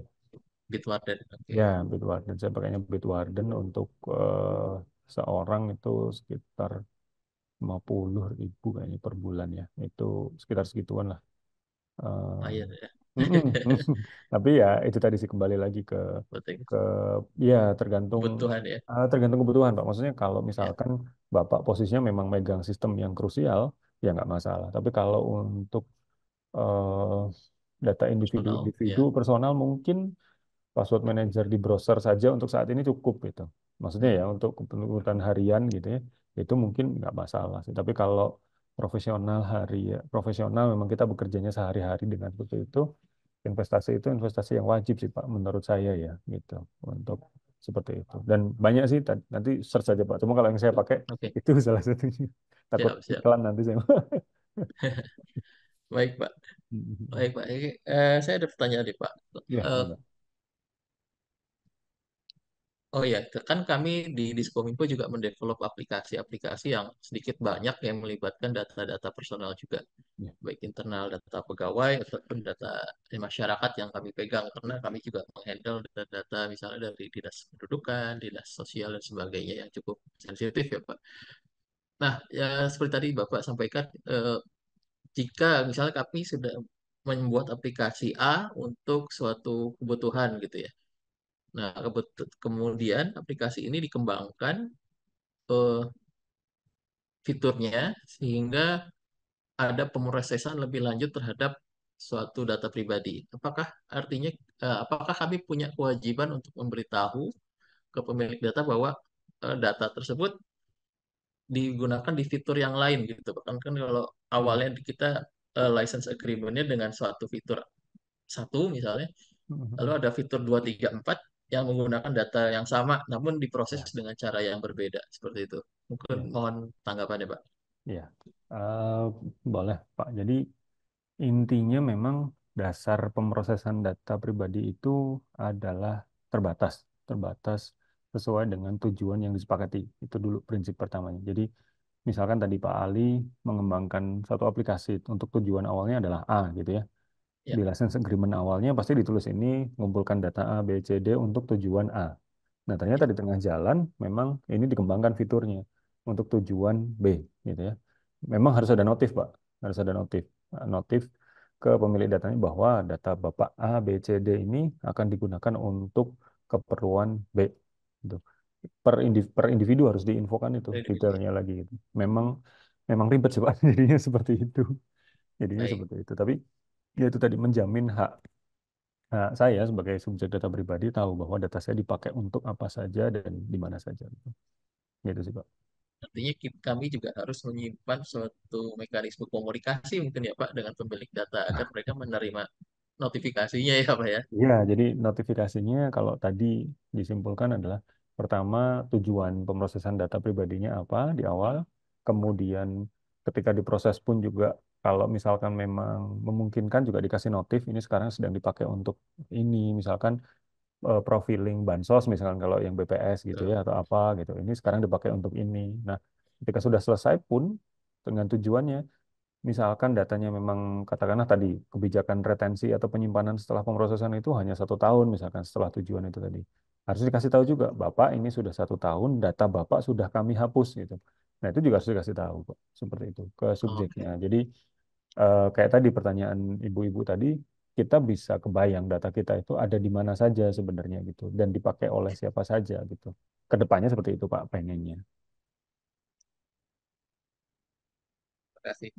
Hmm. Silahkan Bapak Ibu jika ada yang ingin ditanyakan kembali. Yang kami ingatkan juga Bapak Ibu yang sudah bergabung untuk dapat mengisi form presensi yang sudah dibagikan. Hmm. Untuk materi nanti kami share ya di kolom chat ada linknya. Ya. Silahkan jika ingin mendapatkan materi.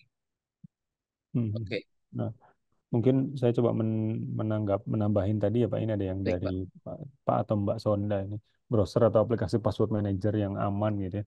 Saya jujur nggak tahu Pak, karena semuanya hampir hampir semuanya itu sama gitu ya, mencoba memberikan yang terbaik pengamanan ke kita pengguna. Cuma at the end itu kadang sebenarnya bukan masalah teknologinya saja yang kurang aman Bapak Ibu, tapi ya kayak yang dilakukan oleh Pak Ali ini ya mengadakan ngulik awareness segala macam itu sebenarnya lebih ke arah meningkatkan awareness kita sebagai pengguna browser atau aplikasi yang ada itu tadi supaya lebih bijak gitu Pak. Kalau kalau saya sih seperti itu. Jadi ada kasus tuh di mana pernah ada kasus seperti ini. Saya lagi duduk di ruangan seperti ini, terus saya buka-buka browser saya gitu ya. Katakanlah saya udah aman pakai aplikasi password manager dan segala macam. Dilalah pas saya lagi buka data kredensial saya, ada teman saya lewat di belakang ngefoto, foto ruangan ini gitu dari belakang gitu.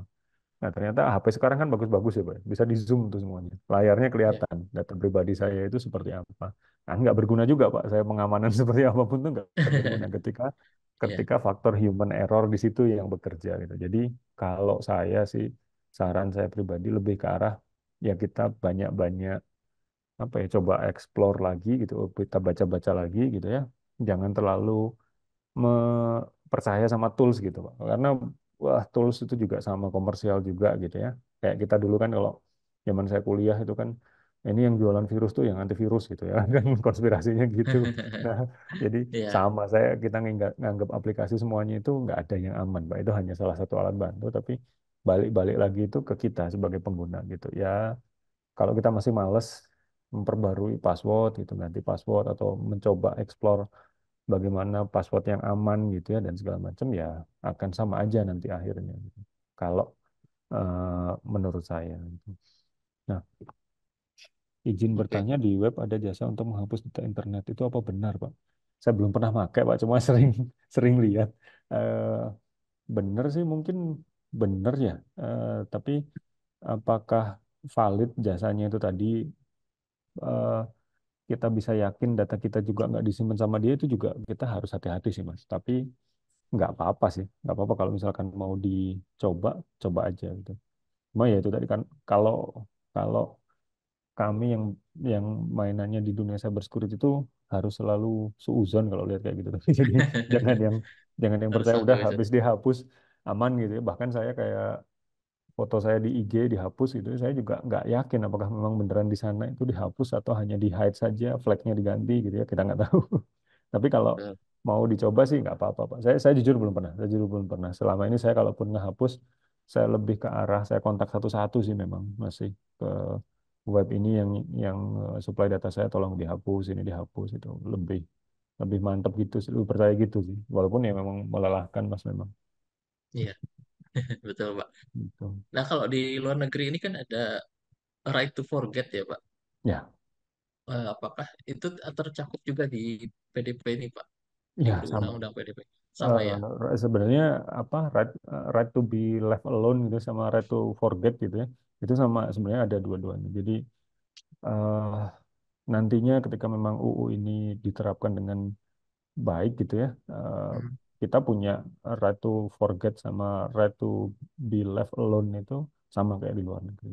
Bahkan kalau saya lihat sebenarnya lebih lebih mumpuni ini sih Mas. Kalau di luar negeri itu bahkan nggak ada sanksi administratif tuh nggak muncul. Kalau di sini muncul gitu. Itu tadi duit-duitnya itu tuh muncul gitu. Pidananya berapa tuh muncul itu.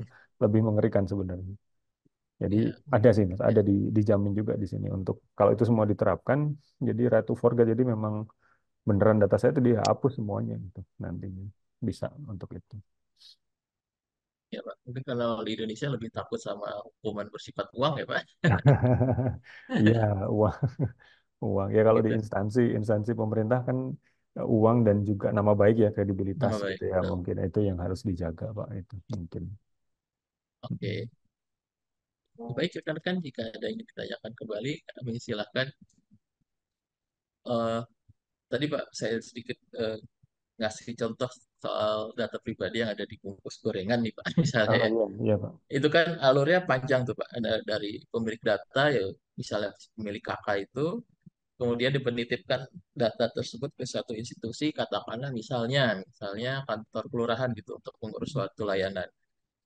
Data tersebut katakanlah difotokopi gitu ya Ya. oleh kantor kelurahan di luar kantor kelurahan. Misalnya katakanlah gitu yang paling parah ya lah. Atau ada misalnya ada kegagalan fotokopi lalu difotokopi ulang.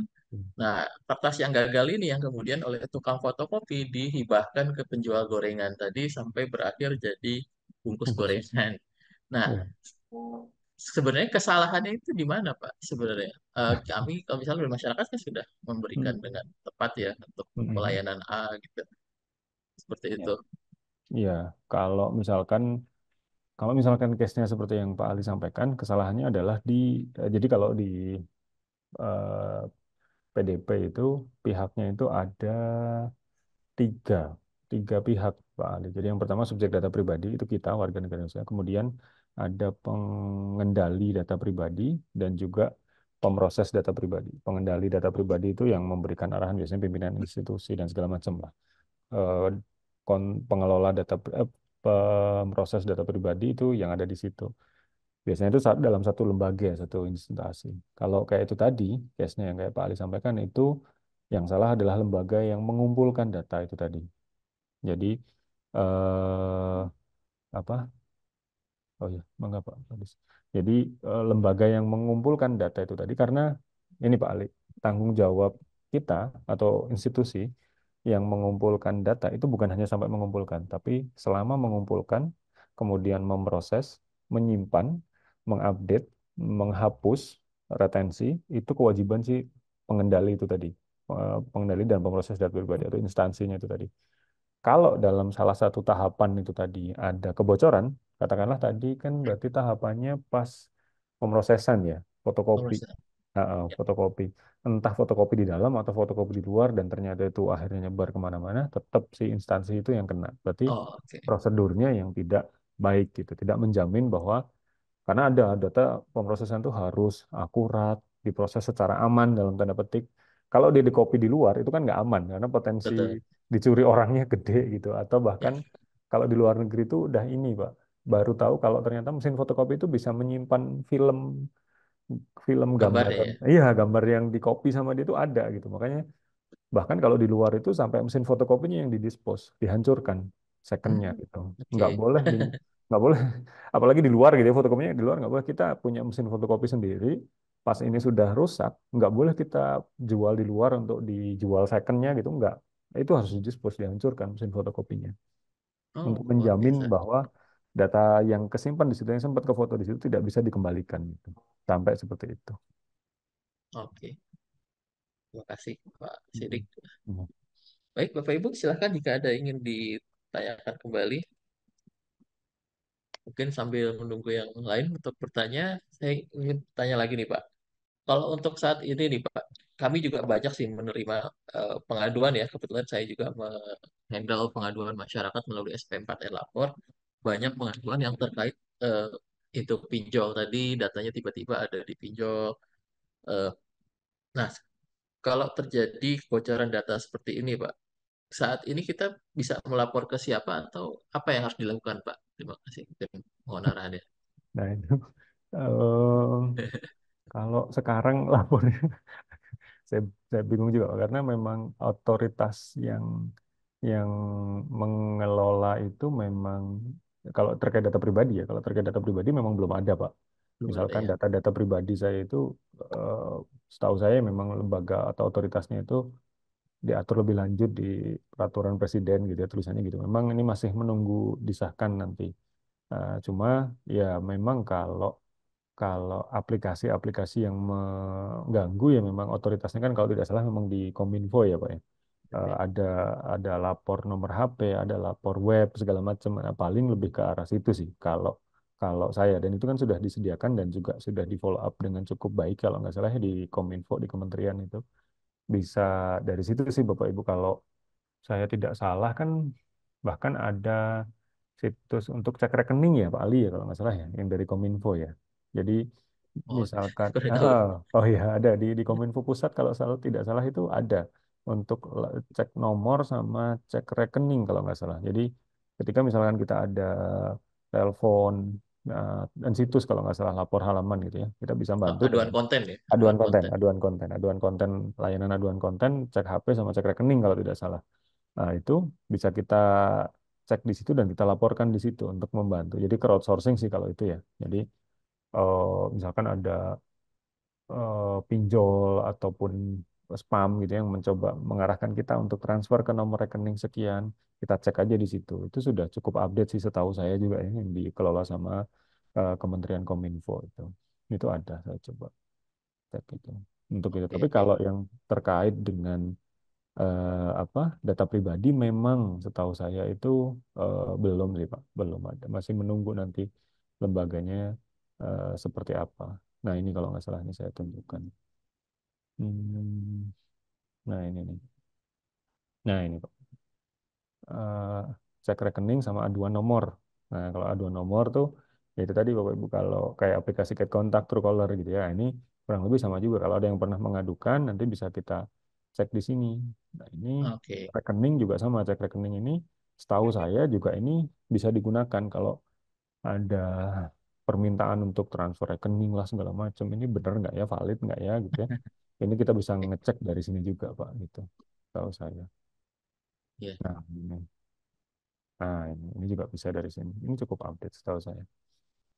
Kemarin juga di menjelang pemilu ya kalau nggak salah ada cek DPT juga ya gitu. Ya, ada seperti itu. Nah, ini aduan konten gitu ya. Nah, itu bisa juga kita ya crowdsourcing sih. Maksudnya Betul. memanfaatkan kultur orang Indonesia yang apa ya gotong royong gitu ya, saling bantu gitu. Nah, nggak ada salahnya kita di sini sih bantu yang lain itu dari sini gitu. Ya itu sih Pak, kalau setahu saya. Nah ya, begitu mungkin Bapak Ibu aduan konten ini juga bisa dimanfaatkan untuk melaporkan misalnya halaman-halaman yang ilegal seperti Ya. judi online atau prostitusi online atau pornografi itu bisa melalui aduan konten.id jika misal dirasa meresahkan atau sudah mengganggu. Nah, seperti itu. Jika misalnya ada nomor rekening yang sekiranya mencurigakan juga bisa dilihat di cek rekening.id itu. Ya, Nah, itu. Bapak Ibu, silahkan jika ada yang ingin ditanyakan lagi atau ingin kita diskusikan terkait tema kita hari ini yaitu perlindungan data pribadi.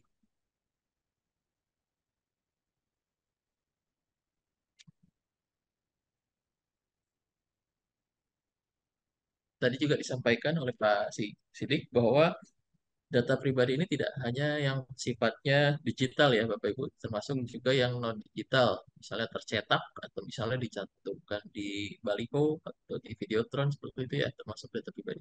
Oh ya Pak, kalau untuk data CCTV itu apakah data pribadi Pak? Misalnya pattern wajah seperti itu.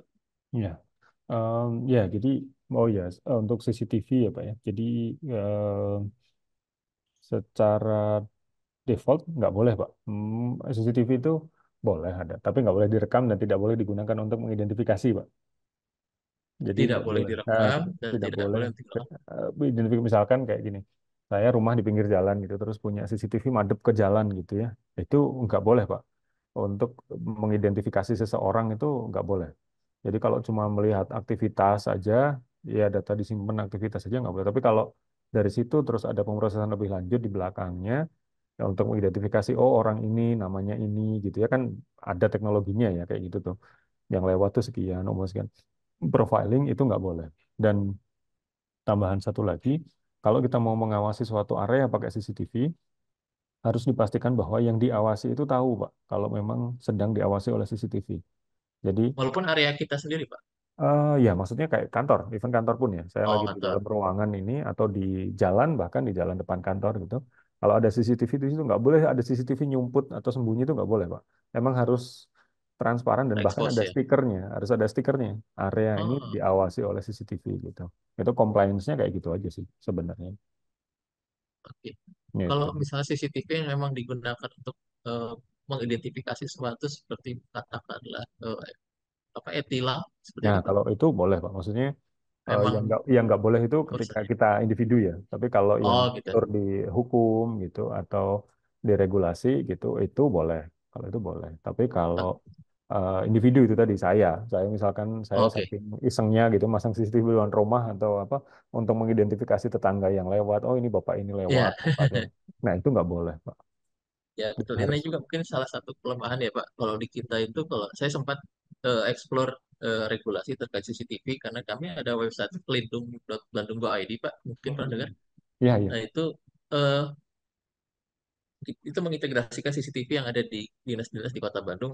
Hasilnya adalah CCTV yang terhubung sekota Bandung gitu ya dari macam-macam dinas. Memang tidak ada fungsi analitik di situ gitu ya. Namun di kami di Skominfo juga ada beberapa CCTV yang memiliki kemampuan analitik gitu untuk misalnya mendeteksi parkir liar atau PKL atau pelanggaran-pelanggaran kerumunan dan sebagainya atau bisa mendeteksi api atau asap dan sebagainya. Ya. Nah, itu kan sebenarnya mengarah ke tempat umum, namun kita lakukan analitik gitu. Apakah ada pelanggaran di situ, Pak?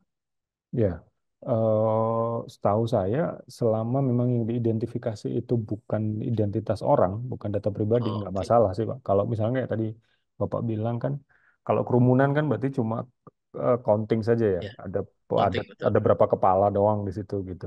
Atau kemacetan ya berarti berapa panjang antrian mobil di situ gitu, nggak masalah sih Pak. Tapi yang jadi masalah mungkin saya nggak tahu sih, bukan masalah sih, mungkin ada basis legal sendiri yang harus dipenuhi kalau misalkan kayak kayak kita lihat di Cina atau Tiongkok itu loh Pak yang Ya, itu ada CCTV-nya tuh mereka ada sampai regulasi. itu yang sampai mengidentifikasi orang ini segala macam. Nah, itu harus ada dasar hukumnya lagi di bawahnya gitu untuk Bapak bisa memasang layanan seperti itu gitu. Boleh sih karena Bapak kan instansi pemerintah ya. Nah, kalau itu sih asal aja ada kebijakannya sih bisa saja Pak. Yang nggak boleh tuh kalau individu atau perusahaan untuk profiling segala macam. Nah, itu setahu saya sih nggak boleh, Pak. Oke, Harus ada dasarnya. ya, Mm. ya betul Pak. Karena saya juga temukan di beberapa negara ada regulasi khusus untuk CCTV Itu sih. gitu Pak. Oh, Kita masih nunggu nanti turunannya turunan untuk dari PDP ya ya, sepertinya ya. jadi yang lagi ditunggu itu PDP dan juga AI nantinya, Pak. Karena kan yang itu kan Oke, dekat hubungannya sama AI ya nanti ya, yang betul. masalah deteksi terus image processing, machine learning segala macam itu ada turunannya itu masih mungkin butuh waktu sih, Mas. Oke. Mm-mm. Baik Bapak Ibu, jika ada yang ditanyakan lagi, silahkan. Alhamdulillah kita dapat banyak sekali ilmu dan pencerahan ya, terutama tentang data pribadi. Ini juga masih berkesinambungan dengan bisa dihubungkan, dikaitkan dengan tema-tema kulik sebelumnya ya tentang perlindungan data di WhatsApp seperti itu. Nah, mungkin jika tidak ada yang ingin disampaikan, tapi tadi Pak Kadis juga bergabung Pak sama kami Iya, tadi ya. Namun siap. beliau hanya emang apa mensupport betul acara ngulik ini. Terima kasih Pak Sidik sudah hadir, sudah memaparkan materi. Baik Bapak Ibu, jika tidak ada yang ingin disampaikan, kami akan sampaikan form untuk feedback.